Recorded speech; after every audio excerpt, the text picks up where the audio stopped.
The chair recognizes Mr. Rogers of Cambridge. Thank you, Mr. Speaker, and through you to the members.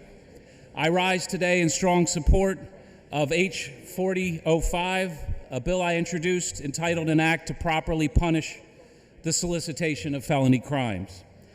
Given that this is the first time I've addressed my colleagues and begging your indulgence, Mr. Speaker, I'd like to offer a few thoughts and words of appreciation. First, I'd like to thank my constituents, the wonderful people of Arlington, Belmont, and Cambridge who sent me here.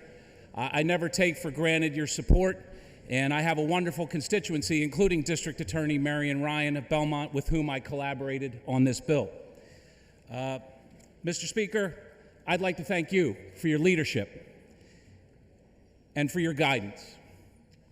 Mr. Speaker, one of the most famous residents of the Commonwealth and one of our most famous Supreme Court justices, Louis Brandeis, said that the states are the laboratories of our democracy. If that was true when he first coined the phrase, it's never been more true than right now. With our federal government gridlocked due to the obstruction of the majority party, the states have had to step into the vacuum and provide leadership. And under your leadership, Mr. Speaker, that's exactly what we've done. From passing the highest minimum wage in the country during a time of terrible income inequality, to passing an election law that actually makes it easier for people to vote, while other states are passing laws that make it harder. We have had tremendous leadership, and I thank you for that. Last but not least, I'd like to thank my amazing family. My campaign in 2012 was largely a family affair. I come from a large family, 3 brothers, 3 sisters, and everyone got involved. I'd also like to acknowledge my mom, who can't be here. As you know, many of you know, I recently lost my mom, and I want to extend many thanks to the membership that has offered kindnesses during this very difficult time. Her story is really one of the greatest generation. They grew up in a tiny farm town in Iowa. They lost everything during the Depression. My father returned as a naval officer from World War II. They met and married. He built a business, and they succeeded.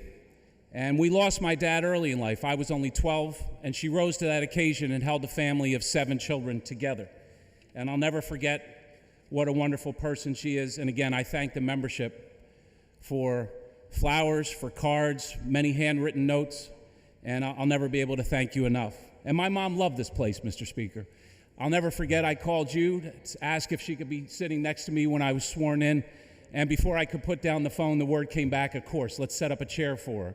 And she got a kick out of this place. And she got a kick out of all the stories on the campaign trail. Her favorite was when I knocked on the door and I said, launched into my spiel. I said, I'm Dave, I'm running for state. The guy cut me off. He said, what are you going to do about Putin? And I looked around. I thought maybe President Obama had joined me on the steps. And I said, well, sir, I'm running for the state legislature. We don't really make foreign policy. He said, look, you're not even in office yet and you're already making excuses. What are you going to do about Putin? So I thought about it.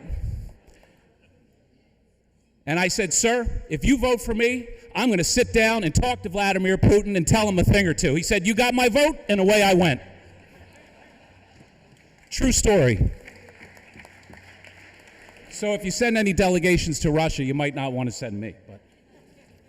But the gentleman from Milford did such a phenomenal job describing the bill that I don't want to take much time on it, other than to say I come from Cambridge, and 12 of the bills that I introduced this session had to do with lightening the footprint of our criminal justice system, because we live at a time when I think we've gone too far in certain areas, mandatory minimum sentences and the like, and mass incarceration.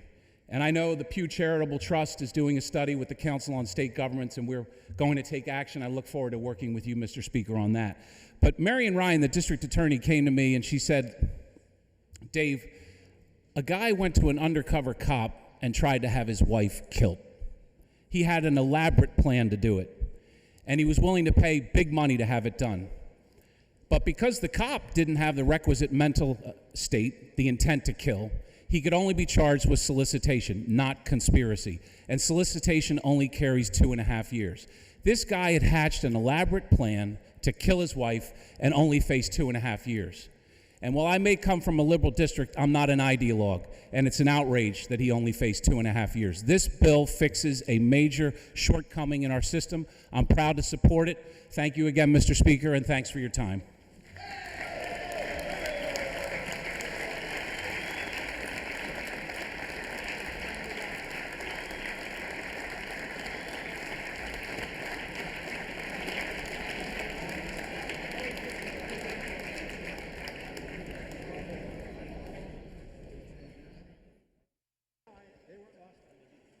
Ms. Mallier of Boston, ask unanimous consent to be recorded on roll call number 281. Chair hears objection. The chair hears none. Roll call number 281, Elizabeth Mallier. Yes. Roll call having been ordered. Roll call machines are now open and will remain open for 3 minutes. Court officers are asked to summons the members and tell them the roll call is in progress and will remain open for 3 minutes.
our members voted